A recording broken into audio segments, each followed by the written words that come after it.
Author Schopenhauer believed that the most important question in philosophy was not about truth or morality or logic. It was how to live. How to navigate a world filled with pain, disappointment, and illusion, and still find peace.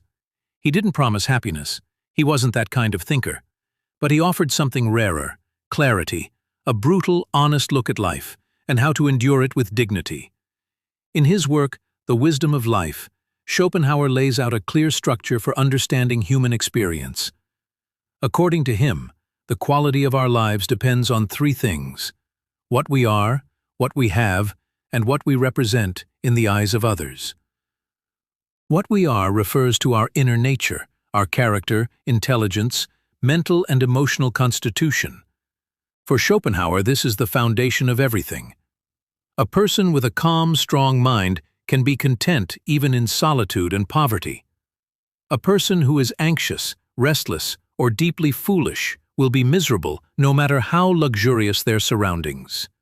External circumstances pass through the filter of the self, and if that filter is cracked, nothing can truly satisfy. This is why he regarded inner wealth, wisdom, serenity, intellect, as far more important than external wealth. The person who can enjoy their own thoughts, reflect deeply, find pleasure in simple experiences, that person is truly rich.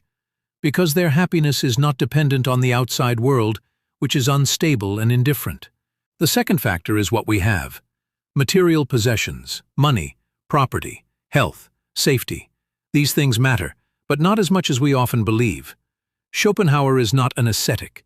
He acknowledges that hunger, pain, and poverty are real burdens. But he warns that the pursuit of wealth, when it becomes endless, creates a trap. The more we desire, the more we suffer. Every possession becomes a potential source of fear. Fear of loss, fear of comparison, fear of never having enough.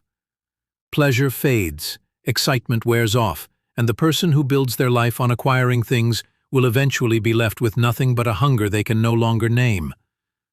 To live wisely, according to Schopenhauer, is not to reject all comfort, but to know when to stop. To know the difference between enough and too much. The third element is what we represent in the minds of others, our reputation, our status, the image we project. Schopenhauer viewed this as the weakest and most deceptive aspect of life, because it's not real, it's not ours, it belongs to others, and it changes constantly. To live for reputation is to live in fear. Fear of judgment, fear of shame, fear of not being seen. People exhaust themselves trying to impress others, chasing admiration that disappears the moment attention shifts. And in the process, they forget who they are. They become performers in their own lives, wearing masks they can no longer remove. Schopenhauer's advice is simple, but hard. Withdraw from the noise. Don't measure your worth by other people's eyes. If you know your value, you won't need their approval. If you're grounded in yourself, you'll no longer be tossed around by public opinion. In the end, the wisdom of life is not about pleasure or achievement or popularity. It's about stability. It's about learning to anchor yourself in what doesn't change. Your mind, your values, your ability to reflect and remain calm in the face of the world's madness. A wise life is not flashy. It's quiet. It moves inward. It grows slowly, like roots in the earth. It is protected from fashion, from fame, from the endless noise of the crowd. And the deepest truth Schopenhauer offers is this: happiness is not found outside of you, not in money, not in admiration, not in travel or status or success.